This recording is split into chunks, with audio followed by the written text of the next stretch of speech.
салому алайкум ба ҳама дӯстони азиз, хуш омадем ба дарси навбатии мо забони англисӣ аз нол то мукаммал бо Муҳаммад Ҳусайн. Дарси навбатӣ дарси 11-ими мо бо шумо аст. Дӯстони азиз, дар дарси навбатӣ мо бо шумо тарзи инкорӣ кардан дар замони ҳозирара ёд мегирем. Negative sentences in present simple, яъне чӣ хел мо бигем ки мо ягон кора намекунем ва ягон кора намекунем ягон рӯз, имрӯз, фардо ва ягон рӯз намекунем дар замони ҳозира.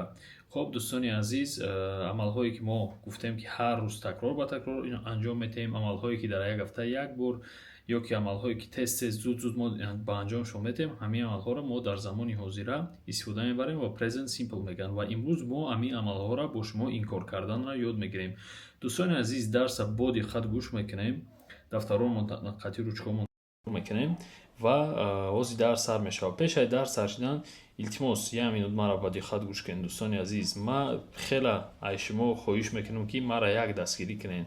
ویدیوی یکمی که ما پرتافتگیم، هازی ویدیو 11 همه که درس 11 هم درس یکم درآمده لایک مونین دوستان عزیز التماس و در کامنتاریا زبانی انگلیسی نویسین. یگان چیز زیادی نه، زبانی انگلیسی و یک تا لایک درس یکم و اینچنین همین ویدیودان همین درسانی لایک مونین دوستان عزیز و در کامنتاریا اینچنین زبانی انگلیسی نویسین.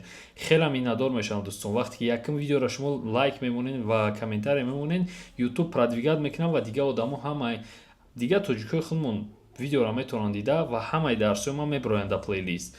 خب دوستانی عزیز، برای پرکتیکا کردن اینچنین اینجا در سلکای تلگرام میبرید، در اینجا یگانجا در تلگرام کانال ما در میدروین در اونجا پرکتیکا بسیار میشه. خب دوستان، خب بازی درس سر میشه و روچکاتون تیار کنین و شروع کنین به نویسیدن. هزار رحمت برای بدن.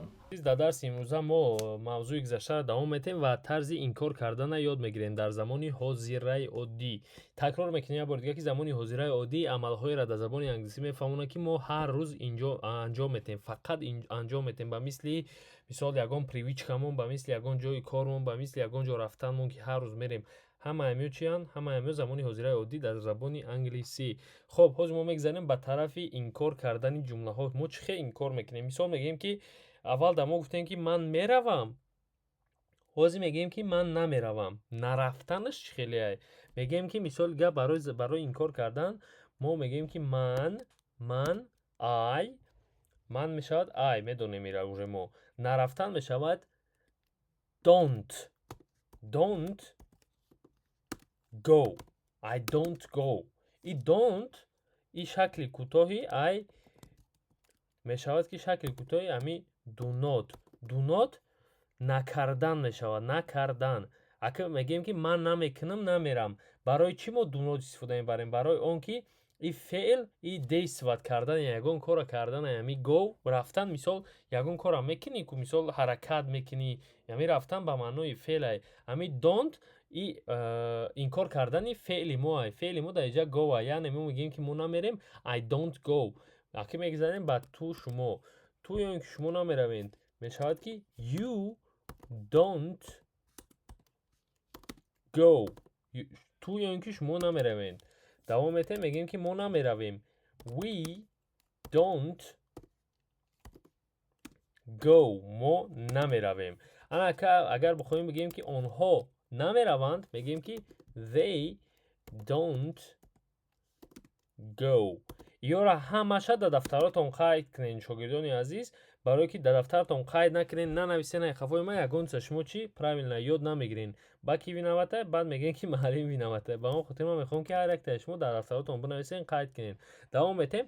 ана мо ба ҷонишинҳои I, you, we, they don't истифода бурдем, барое ки мо инҷода go доштем. просто як go доштем, ягон s дар вави чӣ накардаги дем.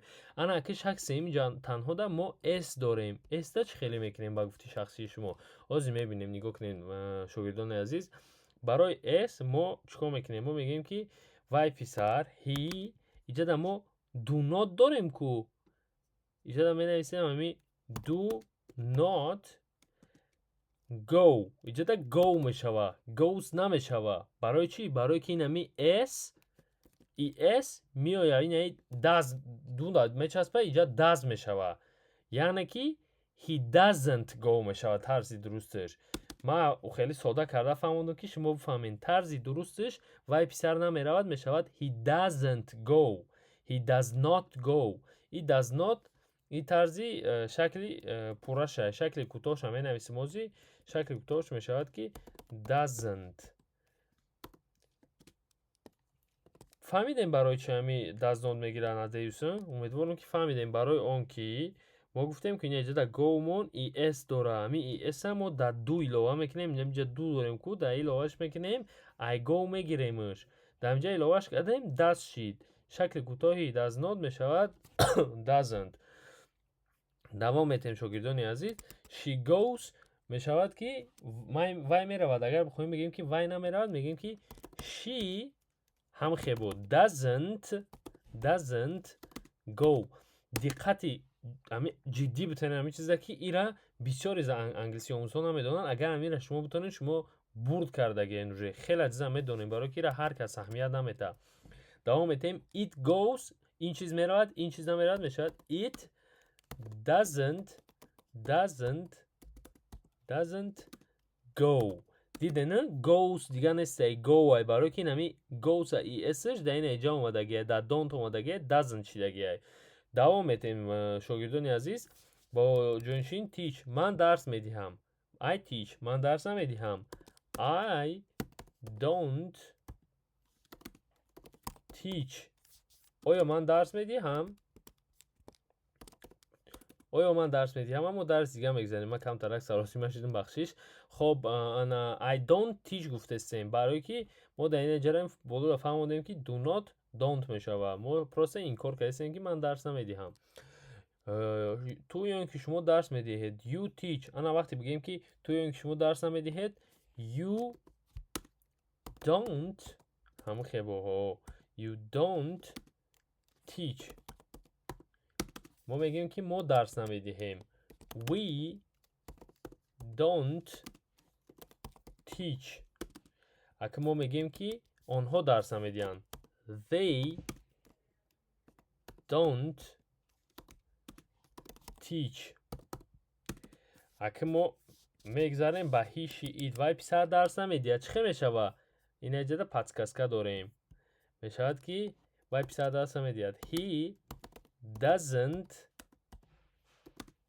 teach وای دختر درس نمیدهد she doesn't teach این چیز درس نمیدهد it doesn't teach یگان مایده جای قینی نداره شاگردان عزیز اهمیت دیم فقط تمام یگان مایده پروسته تکرار میکنین و حرکت میکنین که بسیارتر جمله نویسین درینک چی بود؟ درینک نوشیدن بود ما جانا نویستم می نویسیم شوزی نوشیدن خب جمله میسازیم اکه I drink من می نوشم اکه ما میخواییم بگیم که من نمی نوشم چه میگیم؟ میگیم که I don't drink من نمی نوشم عملی که فقط این انجام میتین مثال میگن تون که یا که میپرسن تون مثال میگن که جورتون یگان KFC میروه یا یگان جای دیگه میروه میگه که من تو در یک فانتا بگیرم میگوی نه من نمیخرم من نمی نوشم برای چی تو نمی نوشی برای که تو فقط همین چیزا نمی نوشی یا که مثال حاضرین نمیخوای نوشیدن میگه که no I don't drink نه من نمی نوشم دوام میتیم توی اینکه شما نمی نوشید you don't drink ما نمی نوشیم we don't drink آنها نمی نوشند they don't drink آنها نمی نوشند دوام میتیم وای پسر نمی نوشد he doesn't دیوتون بگیره این هم خیلی doesn't drink وای پسر نمی نوشد وای دختر نمی نوشد she doesn't drink وای دختر نمی نوشد این چیز نمی نوشد it doesn't drink دقت کردن شاگردان عزیز خب мо ози имрӯзашда мо ҷумлаҳоро инкор кардан ёд гирифтем. Ҷумлаҳои утверждительни сохтана ёд гирифтем ва ҷумлаҳои инкорӣ сохтана, яъне негативни ҷумлаҳоро сохтана ёд гирифтем. ҷумлаҳои таздиқӣ ва инкорӣ. Хоб вазифаи хонагии шумо чӣ мешавад? Ин ҳамин ҷумлаҳо қайда комментария роӣ карда будем ку ҳамин ҷумлаҳоро бо шумо мегирен инкор мекунем. Инкоришама да комментария роӣ мекунем ва мехонам.